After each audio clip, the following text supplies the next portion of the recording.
This is Dolynny TV, ladies and gentlemen. Welcome back to another edition of Edmonton Oilers discussion here on the channel this fine Wednesday afternoon. And I tell you, it's a fine Wednesday afternoon because our Edmonton Oilers, after a two-game losing streak the other last week, they're suddenly a Saturday-Tuesday remedy, and we're back a two-win streak going on. And that one last night, a 5-3 victory over top of the Chicago Blackhawks, coming against the grain of Connor McDavid being injured. So that's fantastic. 100%. So now we get into what the heck goes on the day after a big old win against the Chicago Blackhawks. Well, what it comes on is the simple fact that we really do not have a forward core right now. James Neal's out. Connor McDavid's out. Joakim Nygard's out. Like, we got some big injuries right now. And Chris Russell as well. Don't forget him. So, where does that leave us? That leaves us some forward talent short. And that leaves us, right now, last night, playing Colby Cave on the fourth line with Kara and Mr. Patrick Russell. But that now brings up, from the Bakersfield Condors, for the second time this season, and like the second time in a week, or 2 weeks, however you want to frame it, Tyler Benson is back up with the Edmonton Oilers. I'll get you the official release from the Oilers Twitter, because what you want to know, actually, here I'll go and just snip this for you and get it for you, because we'll talk about the rest of the news that is attached to that Tyler Benson news. So Tyler Benson, we shipped him down to Bakersfield early Sunday morning. He ended up going to Bakersfield in time for the game. Got in, I think it was like a 1 o'clock landing. He got suited up, got an assist on an Evan Bouchard goal, for those of you that care. And then, of course, that led to a good solid game for Tyler Benson over the 4-2 loss against the San Diego Gulls. But realistically, what that also means is he responded, right? That's I think what a lot of fans are a little leery of when we see a guy like Tyler Benson go do really not incredible things in his NHL debut, however limited his minutes were. We expect these big fireworks because he's our guy, he's a prospect, oh my goodness, he should just light it up. That's what Kailer Yamamoto did, so why wouldn't Tyler Benson do that? Well, Kailer Yamamoto didn't really do that his first two times up either.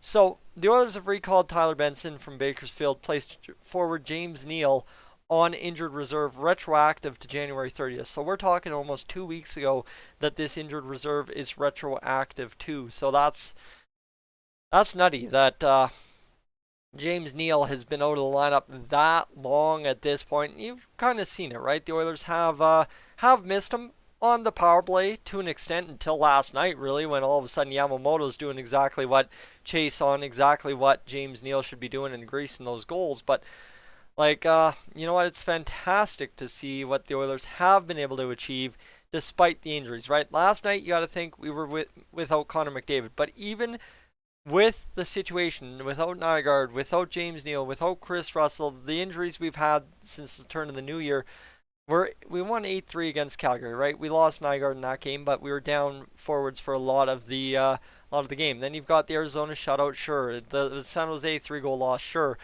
Edmonton 3-2 against Nashville, Edmonton 5-3 against Chicago. So as bad as things looked starting the month 1 and 2, suddenly we're 3-2 this month. We're right in the thick of things, 1 point out of first place. I know the Blackhawks and Canucks play tonight, but it's not as bad as it could be. And this is, to the point, I'm getting somewhere with this, is simply the fact that now might be the time to be able to afford Tyler Benson a bigger shot, right? You're without Connor McDavid. Right, think about what we rolled out for the lineup. Still without James Neal, still without Joakim Nygard. We rolled out Draisaitl, Yamamoto, Nugent Hopkins, which somebody on this earth, which is actually a user on the channel, he said, why not call that the Drymoto Hopkins line? And I absolutely love that. Guys, we got to coin that, and somebody's got to get a t-shirt made up. I think Oilers Nation will take care of it. Drymoto Hopkins. Man, fantastic name for a line. All right. What was the second line? Right? Honestly, ask yourself the question, what was the second line last night? It was Sheehan, Archibald, Zach Kassian.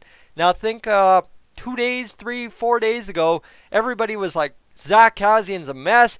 Oh my goodness, we signed the contract extension to get this. Like, everybody was panicking, and suddenly he makes a gorgeous play, feeding the puck into the blue and letting it die for Riley Sheehan to put home. So that was the opening goal of the night, and that's your second line we're talking about last night. Then, of course, you've got Haas, Chason, Gagne as the third line, and as mentioned, Kara, Cave, and Russell as the fourth line. Ladies and gentlemen, that is ugly to an extent. So this is the question, though, how the Oilers set this up. Because when Benson got sent down on Sunday, what I was really harping on is the fact that Tyler Benson on the Oilers with Connor McDavid, the way we had the line set up, he was an awkward fit, right? We didn't want to play him on the top line because it just wasn't that time. But at the same rate, like, awkward fit in the bottom six, there's no really good pair to put him with to light it up. Well, now you've got this whole situation that actually might shake out, and it's unfortunate because I really think at the end of the day, Jujhar Khaira is going to go for a fourth round pick at the deadline, and that's going to be the end of the day. Like, that's the way this is trending, and that's where I'm going with this myself, is the simple fact that if you call up Tyler Benson, the guy that loses his spot in the lineup, I know it should be Patrick Russell by virtue, is actually Jujhar Khaira. And the reason I say that is look at it this way, right? Look at that fourth line. Patrick Russell spent the majority of last season in Bakersfield. Colby Cave has spent a majority, 40 games in Bakersfield with Tyler Benson for the most part. Not on the same line, but 40 games in the locker room with Tyler Benson. So where naturally would you put him to feel comfortable? Would you put Tyler Benson with Haas and Chase on and move Gagne down, move Khaira out, or move Gagne out? Probably not.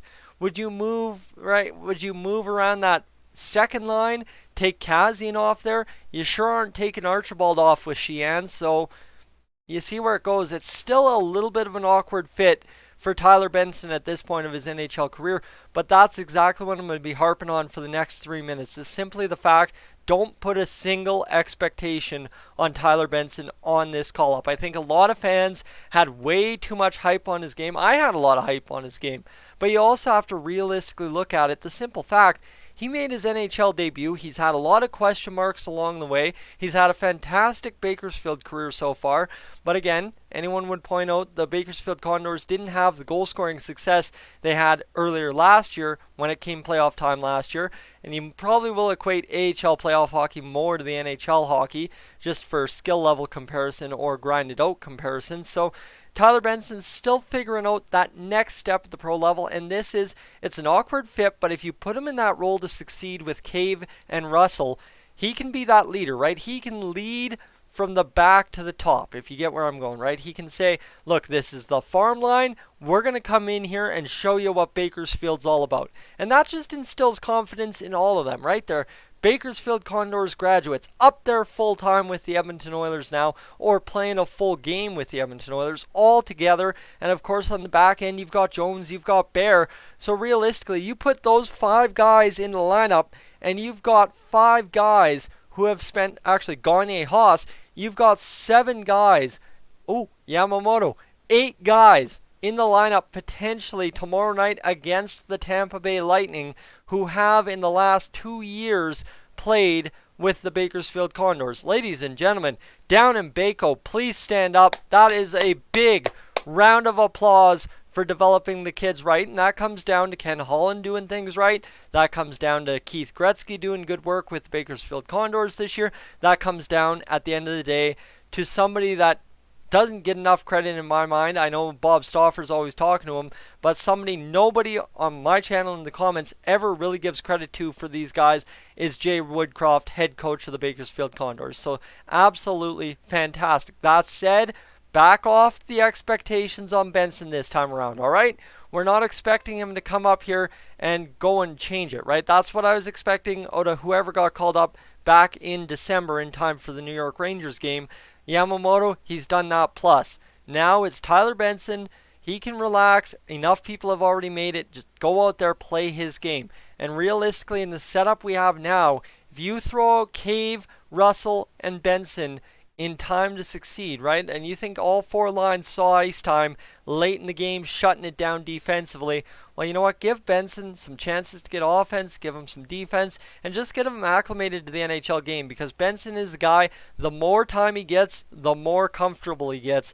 And realistically, you don't have to force him up the lineup because you've got a top line. You've got a second line that, realistically, the past 2 months, has worked for the Edmonton Oilers, right? Obviously, Kazian's a new addition to that line. I'd prefer Nygaard there, but at the end of the day, it just is what it is, and we'll take what we get out of them, and that's a solid veteran second line in the absence of Connor McDavid. So that allows you to have a split. I wouldn't go necessarily that Haas, Chase, on Gagne is the third line. I wouldn't go that Cave, Benson, and Russell is the fourth line. You can do what we've done all year with our third and fourth lines and just roll them out there situationally equal, right? Give them the chances here, there, and everywhere. And of course, with Tyler Benson, the other side too is you're down, right? You've got Yamamoto up there on the power play.